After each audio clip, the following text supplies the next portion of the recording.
नमस्कार, मेरा नाम भवतोष फोगाट है। मैं दी ओम पब्लिक स्कूल चित्सोना अलीपुर ज़िला बुलंदशहर में फिजिक्स का अध्यापक हूँ। आज मैं आपको क्लास 11th के टॉपिक यूनिट के बारे में जानकारी दूंगा। इसमें चैप्टर है यूनिट्स एंड मेजरमेंट। सबसे पहले बात आती है यूनिट क्या होती है। तो यूनिट हमारी होती है ये कोई भी एक बेसिक आर्बिट्रेरी चूजन और एक इंटरनेशनली एक्सेप्टेड रेफरेंस स्टैंडर्ड, यानी कि जिसे अंतर्राष्ट्रीय स्तर पर पूरी तरह स्वीकृत कर दिया गया है। आखिर इसकी हमें ज़रूरत क्यों पड़ी?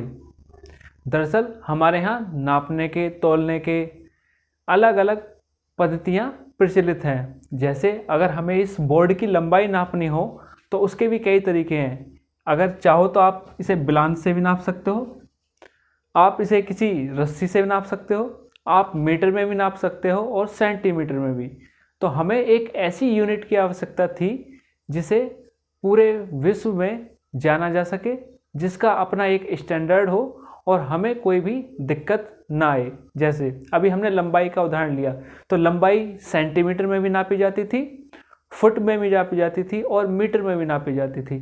तो जब अलग अलग देशों के बीच व्यापार होता था तो बड़ी दिक्कत आती थी उसमें, क्योंकि लंबाई यहाँ का सबके यहाँ अपना अलग अलग स्टैंडर्ड था। तो उसके लिए एक फिक्स यूनिट तय की गई कि लंबाई को जैसे हम मीटर में नापेंगे तो मीटर एक फिक्स यूनिट हो गई लेंथ के लिए। तो इसी तरह और बहुत मास के लिए भी और टाइम के लिए भी तो बहुत सारी पद्धतियाँ उपलब्ध थी या अभी भी कुछ है, लेकिन अंतर्राष्ट्रीय स्तर पर हम एक ही पद्धति का इस्तेमाल करते हैं। उसके बारे में हम आगे पढ़ेंगे। अब हम बात करें सिस्टम ऑफ यूनिट्स।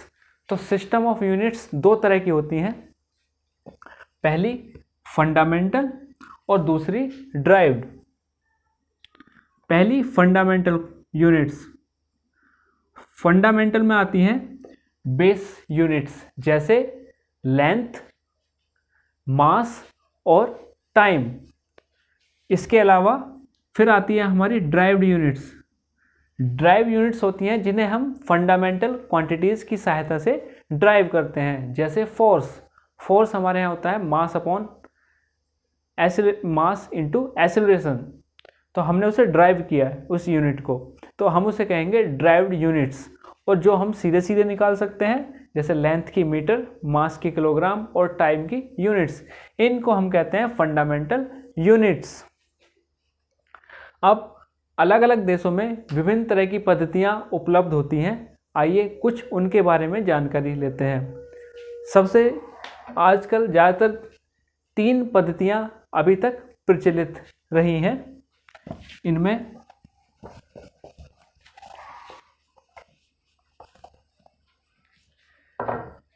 अगर हम बात करें सिस्टम और हमारे बेस क्वांटिटीज हो गई लेंथ, मास और टाइम। तो पहली सबसे ज़्यादा इस्तेमाल की जाने वाली पद्धति रही है MKS। MKS पद्धति। MKS में M से मतलब है मीटर, K से मतलब है मास को हम इसमें नापते हैं किलोग्राम में,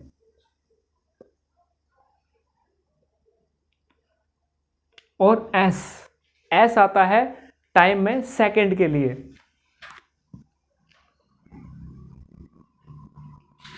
तो MKS में M से मीटर, K से किलोग्राम और S से सेकंड।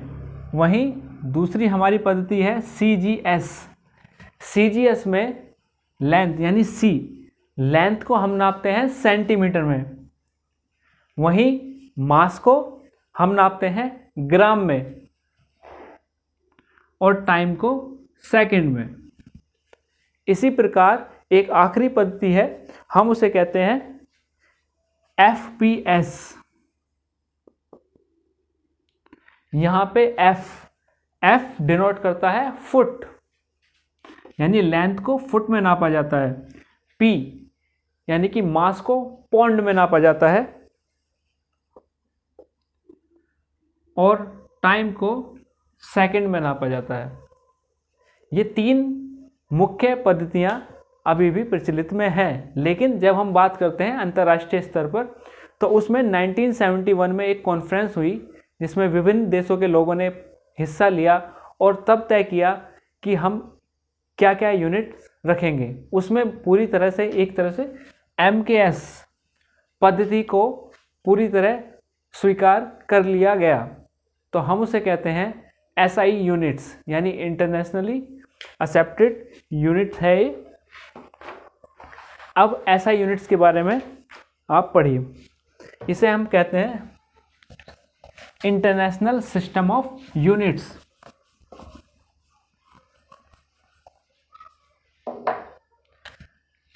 अभी तक आपने पढ़ा होगा SI यूनिट्स कि लेंथ की SI यूनिट मीटर होती है।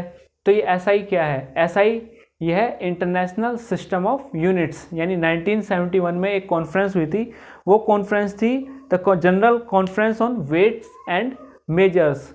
तो उसमें जो स्वीकार किए गए यूनिट्स वो इस तरह थी। सबसे पहले इसका फ़ायदा बताना चाहेंगे। इसका फ़ायदा होता है कि डेसिमल सिस्टम को इस्तेमाल करती है, जिसकी वजह से इसे किसी भी और यूनिट्स में आसानी से चेंज किया जा सकता है। तो इसमें पहली क्वांटिटी हमारे पास लेंथ। तो लेंथ को हम नापते हैं इसे मीटर में, जिसे हम सिंबल से डिनोट करते हैं m। वहीं मास को हम नापते हैं किलोग्राम में, टाइम को सेकंड में।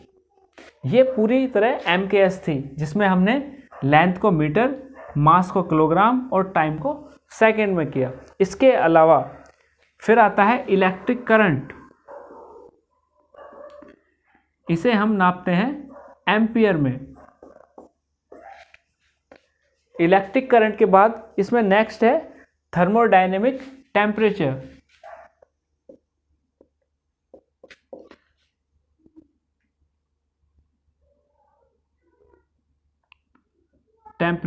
इसे हम नापते हैं केल्विन, जिसे कैपिटल K से डिनोट करते हैं। इसके बाद आता है अमाउंट ऑफ सब्सटेंस।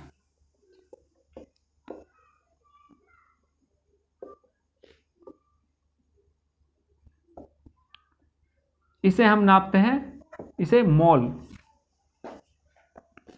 और इसमें आता है लास्ट में ल्यूमिनियस इंटेंसिटी, यानी प्रकाश की तीव्रता।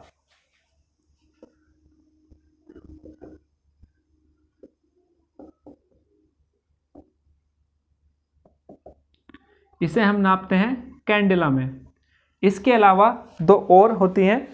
एक सॉलिड एंगल, जिसकी SI यूनिट होती है रेडियन। सॉलिड एंगल को इसकी SI यूनिट रेडियन। और फिर आता है सॉलिड एंगल की स्टेरेडियन। और प्लेन एंगल की होती है radian.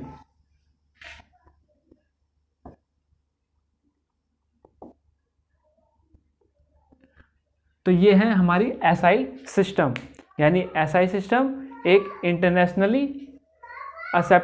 International system of units, यानी पूरे वर्ल्ड में हम इसमें इसी यूनिट्स का इस्तेमाल करते हैं, जिसमें लेंथ मीटर में नापी जाती है, मास किलोग्राम में, टाइम सेकंड में, इलेक्ट्रिक करंट एम्पियर में, थर्मोडायनेमिक टेम्परेचर केल्विन में, अमाउंट ऑफ सब्सटेंस मोल में, ल्यूमिनस इंटेंसिटी कैंडिला। इसके अलावा प्लेन एंगल को रेडियन में और सॉलिड एंगल को स्टेरेडियन में। आज के टॉपिक में इतना ही। धन्यवाद।